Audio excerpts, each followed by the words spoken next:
Praise the lord. ఒక సామెత నేర్చుకుందామా? సామెతల గ్రంథం 15వ అధ్యాయం 19వ వచనం. సోమరి మార్గము ముళ్ళ కంచె, యథార్థవంతుల త్రోవ రాజమార్గము.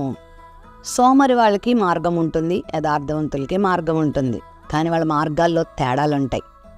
సోమరితనము, నిర్లక్ష్యము, గర్వము, దేవుని చిత్తాన్ని జరిగించకుండడము, ఆయన వాక్యానికి లోబడకుండా జీవించే జీవితము ఏ మార్గంతో పోల్చబడిందంటే ముళ్ళ కంచె మార్గంతో పోల్చబడింది.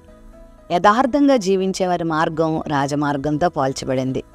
మరి నువ్వు దేవుని మాట విని నీ సోమర్తనాన్ని వదిలిపెట్టి, నీ యొక్క గర్వాన్ని వదిలిపెట్టి, నీ యొక్క అహంకారాన్ని వదిలిపెట్టి యథార్థతను కనుక నువ్వు నేర్చుకుంటే నువ్వు నడిచే మార్గం రాజమార్గంగా ఉంటుంది. అంటే ఆశీర్వాదకరంగా ఉంటుంది.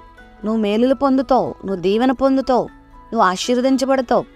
ఒకవేళ నువ్వు సోమరితనంతో, నీ హృదయ గర్వంతో నువ్వు జీవిస్తూ దేవుడు ఎందుకు నీ జీవితాన్ని ఇచ్చాడో నువ్వు గుర్తించకుండా నీ ఇష్టం వచ్చినట్లుగా కాలయాపన చేస్తూ ఈ జీవితం యొక్క పరమార్థాన్ని ఎరగకుండా ఈ జీవితాన్ని తిండి, నిద్ర, లోకంలో ఉన్న సుఖాలతో నువ్వు గడిపేస్తూ బ్రతుకుతా ఉంటే ఆ మార్గం నీకు ఒక ముళ్ళ కంచెగానే ఉంటుంది. అంటే అది ఎంతో ప్రమాదకరమైందనమాట.